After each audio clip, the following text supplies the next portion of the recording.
Hey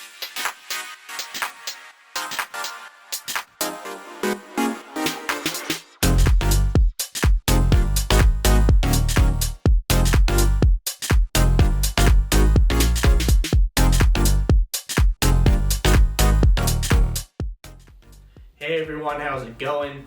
We're going to be doing a different type of video today. We're going to be talking about problem child reptiles. My problem child is right here. This is Maxine. She's my bearded dragon, a very beginner lizard, but she's been giving me all sorts of problems. I think this is a very important thing to talk about. There are some YouTubers out there who do talk about this sort of thing.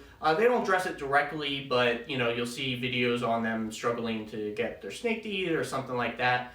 And it kind of touches basis on what we're going to talk about today. But I think it's important to have a vocal conversation sort of about problems we have with just standard reptiles, just keeping them in their optimal conditions or them not doing certain things they need to do to survive. And I think it's important that we have this conversation and don't shun people, don't,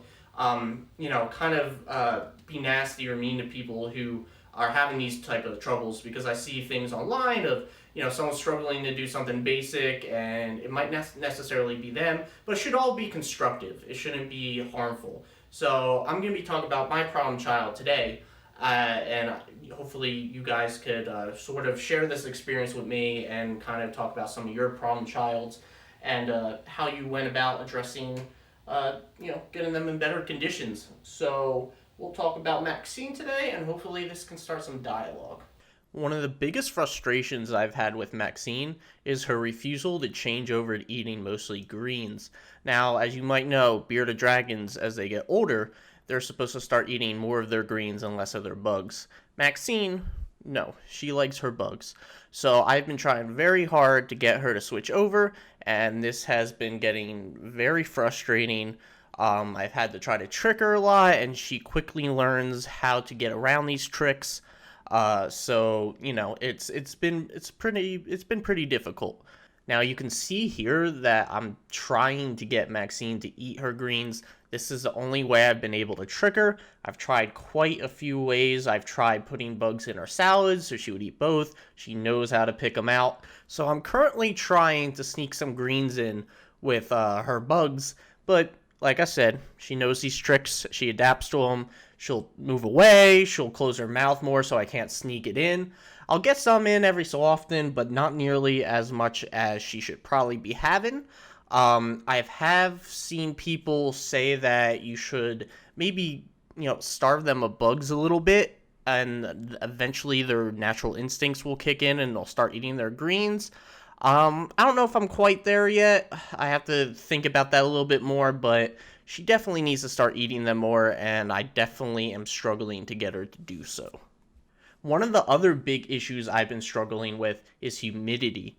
Now, this has less to do with Maxine and more about just the environment I'm keeping her in, but when winter started hitting, I've been having a lot of humidity problems. It got down to roughly like 15 to 20%, which is very bad. I now have it up to around 32%. It's usually between 30 and 35% during the day, but it should ultimately be 40%. The only time it gets up there for me is at nighttime, so I'm still trying to fix this issue. As you can see here, I've been using a large tub of water to get humidity up. There's vents which you can kind of slightly see in the top left that I had to close up to keep more humidity inside. And I also have to spray her in her face every day, which you'll see in a second, to make sure she gets her hydration. This is important, especially because bearded dragons aren't super fond of water just sitting still in a bowl. They more prefer something like a drip effect. So something like this works. But it's been pretty hard dealing with these humidity issues. It's been causing a lot of shedding issues and even just like pooping issues. Now, when I say pooping issues, I mean $265 at the local exotic vet. This was partially due to her dehydration issue, and she was trying to brumate when she shouldn't be. She was retaining her urate, her poop, went on for like 2 weeks, eventually went to the vet, and she just wasn't getting enough water. And this was sort of why I changed some of my dubia roach stuff up, which you can see in my guide. In regards to shedding issues, I actually did believe she had some retained shed on her tail and possibly her feet. Her feet, not so much. I was just being a little careful because I know they can be problem areas. But her tail, I was pretty sure she did. I ended up getting Zoo Med Repti Shedding Aid and actually was going to make a video on using it.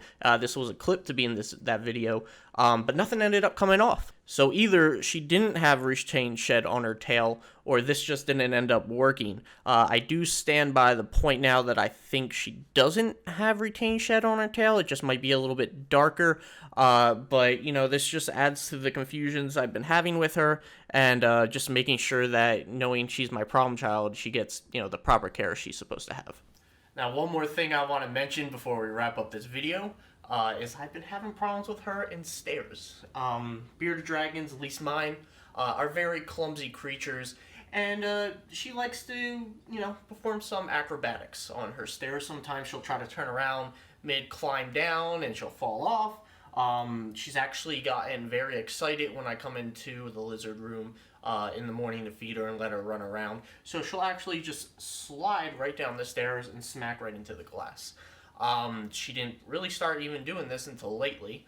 I don't know why she does this, but, you know, I don't really think she enjoys getting hit in the face by the glass every day.